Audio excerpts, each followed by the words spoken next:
What the f? Thank you all for coming to this special occasion, but right now with like a little privacy.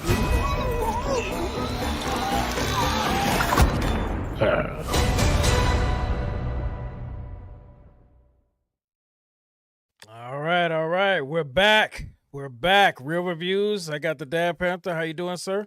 Doing all right. How you doing out there in I'm TV doing land? well. I'm doing very well. We're here this week to talk about the sequel to 1988's film Beetlejuice. I know I'm going to say it a lot here, so I hope you guys aren't superstitious. The sequel here, 2024, is actually called Beetlejuice Beetlejuice instead of Beetlejuice 2. All right, yeah. See, I've already said it too many times. So I'm glad it's not that movie where you look in the mirror and say somebody's name and turn around. Shoot. Yeah, I mean, I think I would rather have this problem than that problem for sure. Yeah. So No, I'm good. Yeah. So, of course, we're a little late getting you guys this review. We like to try and watch it that Thursday night and get it to you on Friday so you guys can make a decision before you go out there. But we're still here. We're still dedicated to give you that spoiler-free review. This is a spoiler-free review. All right. Unfortunately, I didn't watch it. The Dad Panther was gracious enough to still come on and share his thoughts. So we're going to have a conversation about this movie. And then hopefully you guys like where we're going with it. The plot, if you were unable to see the trailer, if you're not sure, basically in this sequel, after a family tragedy, 3 generations of the Deetz family return home to Winter River. Still haunted by Beetlejuice, Lydia's life is turned upside down when her teenage daughter, Astrid, accidentally opens the portal to the afterlife. With trouble brewing in both realms, it's only a matter of time until someone says Beetlejuice's name 3 times and the mischievous demon returns to unleash his very own brand of mayhem. All right. I'm glad you're not in the movie because he would have popped up in the first 30 seconds. You'd have looked at the flyer. Who? I said it too many times. Can't get here fast enough. So, Dad Panther, tell me, sir, what was your initial impression when you knew this film was coming? How'd you feel about it? Initially, I felt like it was coming because Tim Burton, the director, always wanted to do this movie as far as a sequel goes, and Michael was up for it. Of all the projects he's worked on, he's been up for this one. So it's been back and forth. It would just wait on a script. And with the fact that the Broadway musical is doing somewhat successful with its version, I was expecting it to not hit the same marks of the original. One of those, you don't need to make it. If it ain't broke, don't fix it. Kind of like The Crow, like when we talked about The Crow in previous videos. It didn't need to, It didn't need to deviate too much. Just give us a little bit of that same. All right. So you, of course, I'm sure you did see the 1988 film, correct? Yes, and I watched it again after the movie. Okay, great. So just would you, based on what your initial impression when you saw that trailer and everything, did you kind of feel like they were staying on par with what they gave you before you got to watch it? Were you feeling like this? It seems like it's about to stay within. I did. Even looking at the old trailers for the first movie, the 88 version, I felt like they were hitting the same notes. I'm like, all right, well, whatever ride we're going to go on, they're going to stay close to what they created in 88. Nice. Well, if you're good and ready, I would like for you to bless us with your highs and lows, sir. All right, let's get into it. So let's go with the highs. All right. So one of the highs here I have it's not the first film. And what I mean by that is the first film has its own signature story, and this does something different. We do talk about, like, if you check the past videos, we talked about Inside Out 1 and 2 and how those stories are literally the same story. They're just slightly different, but they're literally the same story. This is different. They do something completely different that hits some of the same notes. So I did like that. I thought the Easter eggs and the callbacks were great. You're going to see, without spoiling anything, you're going to see that a lot of what they did in this, even though it's its own story, gives you those feelings from the past movies, whether it's the music. They really got the same person that did the music the last time, whether it was certain catchphrases, camera angles. You can, scene for scene, kind of get the same thing. Not to the detail of Beauty and the Beast, where they did the live action versus the animated one for Disney, but they did a really good job if you're in the theater and you're trying to get the feels. I love the fun. It went right along with the feels. It's this movie's always been that dark humor that I feel like it was ahead of its time. So kind of like how The Simpsons kind of evolved and you see shows like Bob's Burger or American Dad or Family Guy. Some of this stuff was ahead of its time. And so it is fun that it is still that dark, witty humor. And it is fun to the fact that it gives you those feels. Like I said, it's nostalgic on those callbacks. The cast, I thought the cast was a really good cast that was put together. There was some cameos in there that you really didn't know that were going to be in there. You're like, wait, that's what's your name? That's who, so that was a cool thing to add on top of all of that.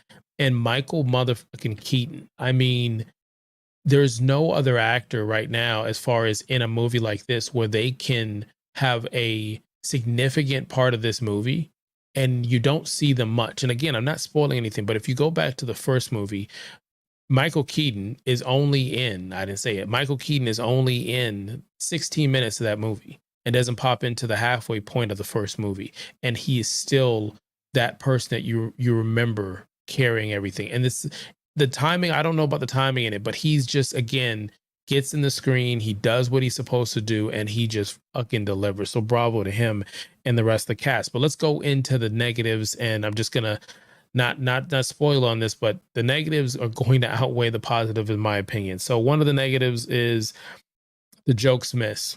They just do. The jokes miss. I was in a theater where majority of the people in the theater were my age, if not older.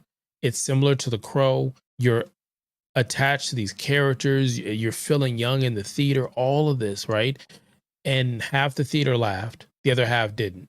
Or they laughed at a joke that seemed like it was more hip or a younger generation kind of joke aimed at. But then the older crowd didn't laugh. And then there was a few jokes where they laughed in the middle.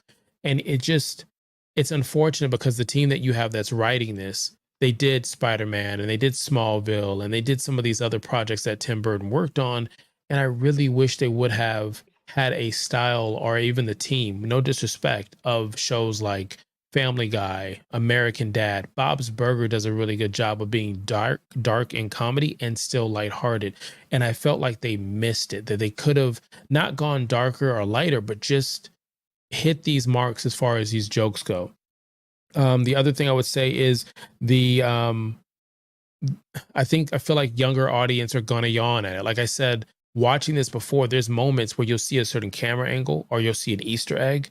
So for instance, not to spoil anything, but there's an Easter egg that alludes to some characters in the first movie, and I cheered and some people clapped, and there were certain songs and dances and things that were happening that the younger crowd was just watching like, okay, I'm watching this. And they could have been entertained, but it wasn't the same because they go almost screen for screen for it. The story was a mess. It's unfortunate because I talked about how great that cast was, but the story was a mess. You have William Dafoe and you have other people in here that are just great. Danny DeVito, you have these characters in here, but you don't have a loop in their story. You don't even need them. Lingo mentioned in, I believe, the review that we did for Bad Boys 3 or 4, where you don't necessarily need that character inside to tell the story. And it's unfortunate because without some of these main characters, when you finish this movie, you'll realize you didn't really need them to begin with. The other thing I would say is probably, but why? You're going to go through this movie. You're going to say at times, why did they do this? Why did we get to where we're at now? And some of it is blatant as if they just would have talked, literally just had a conversation, we wouldn't have got here. And other times you're like, but why? Why did we go through this to get where we're at now? And those would be my highs and lows. Wow. That's a pretty powerful review right there. There were moments in some of your review where I was like, okay, that sounds like something I would enjoy. And then there was moments I was like, oh, well, maybe I dodged a bullet. So that's pretty interesting. There was moments like that in this movie that I felt the same thing. Like the first, again, without spoiling anything, the first 10 minutes or so, I'm like, man, these camera angles and the music. And I'm like, I got my popcorn and I feel like I wasn't a kid at the time. I was a kid. I shouldn't have been watching this. Thanks, Dad. But there was moments where I was like, this is awesome. This is great. And then there's moments like, look how they massacred my boy. Like it was moments like that. So it's just what it is, you know? Right, right. Well, let me ask you about the gore factor because, in all honesty, everybody knows I can't handle gore, and that's the real reason why I chickened out on watching this. Judge me in the comments; I'm ready for it. How did you feel on the level of gore? Was it within reason, or did they linger on it too much? Was it a too much of a character? Did they focus on it? Wasn't a focus. It wasn't like Crow. It wasn't as the same as that killer baby boy, whatever it was that Iris liked. It wasn't nowhere near that. Gore is not even a major. Gore isn't even a part of anything on this. Now, there's some Okay. moments again without spoiling anything. Like think about the first one. When it's like, oh, you're a figment of my imagination. He's like, is this a figment? You have the camera doesn't show anything, but it's Okay. that you have these jump moments, but Mhm. that's really it. It's not there to show you anything to discuss you. Like the first movie, I don't know if you remember, you probably do remember the Right. Fly, where he's like, come on, man, I got some candy. Man, get your ass over here. Help me, help me. It's like that. And they Okay. did things that were like that. So yeah, no gore. No gore. All right, all right. That's what's up. I'm not sure if you have been a part of the rating system since JS1 has updated the card, but I'm gonna go ahead and bless you with this now. And what's And that? it's time for a real review from you and from us. Is this a classic, a good watch, a catch on streaming, not doing it for me, or is it a oh hell no? Or if you ever show me this ever again, I will you. All right, if you're watching, drop your comments below. And if you're watching, enjoy the team's reviews. What do y'all feel like, guys? And there you have it. He's got Rick and Morty. He's got Morty. With his Oh head, man. yeah. Yeah, with his head. And then the smack to the phone. I see that. Okay. Yeah. Yo, Can you that- imagine I get a phone call? You're like, hey, I got a call. I don't know who it is. And just get smacked in the face. Like, what? smack. Thanks hell for was recommending this. Damn. So the good thing about this is if we don't have the soundboard, the sound effects are already now they're digitized for us. Ah, okay. Okay. Yeah. I see. Yeah. Okay, that's And, smooth. Because I was doing a yeah. horrible job at that. I'm sorry. Sorry, No, guys. your sound effects were spot on. I was bro. trying. I was I trying. loved it. I loved it. I tried. And I want to know everybody's comments too. Let us know in the comments how you guys felt about the Dapper the sound effects on that last one. All right, so you know the rating system, sir. Go ahead. Let us know where this movie falls with you. I'm gonna say that this movie is. I'm gonna say it's a good watch. I'm gonna say it's a good watch. I think they did a great job as far as what this movie is. It's really hard to follow up what the first one did. It was more than a cult classic. And again, going off of recent memory with The Crow, it did a great job. It told the story it did. And the only reason why I hesitated is I'm the generation that this is catering to. It's not the same thing as a Broadway musical. That's a different storyline. And it's not the same thing as the one in the past, but it's a nostalgic trip that'll send you down memory lane in a good way. Okay. So, would you say that the younger generation, let's say they didn't give the original a shot, do you think they will receive this movie well? Do you think that your hesitation is because you know how great the first one was to you, and so this is maybe like in its shadow? Do you think a younger person not influenced so much by the original would appreciate this more?